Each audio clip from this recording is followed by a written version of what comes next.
to say this in all seriousness now. The common idea running through our work is we don't know what we're doing.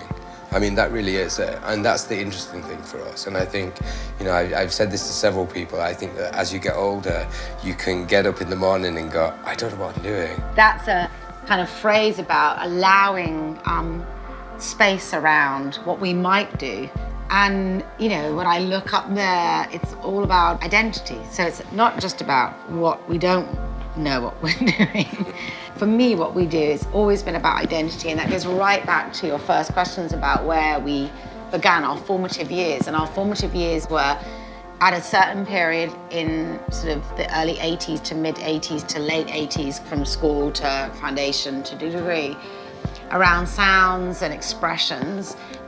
Music and clothing were your paint. You could use those disguises, if you like, to protect, to become something, or to disappear.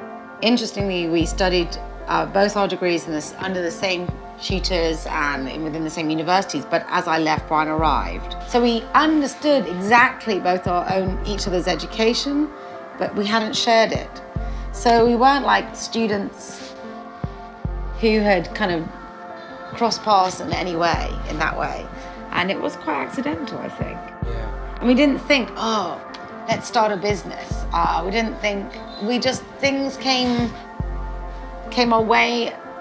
There was a really instinctive obsession, an instinctive drive.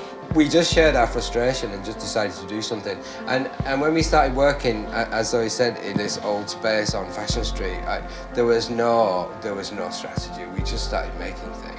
We're odd. We're an anomaly within our world and industry.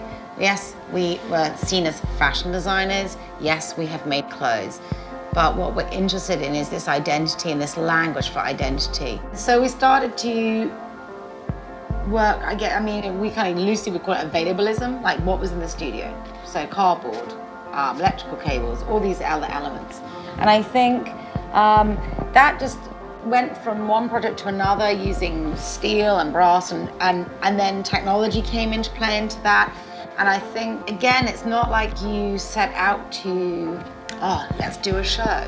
The kind of opportunities came when maybe you were asking questions of your own work, and certain elements force answers from you. I remember specifically at one point feeling really free from this system, the industry that we had been very much part of, this fashion industry, where you could work at any time. And I think it really allowed an element of us that has always been part of us.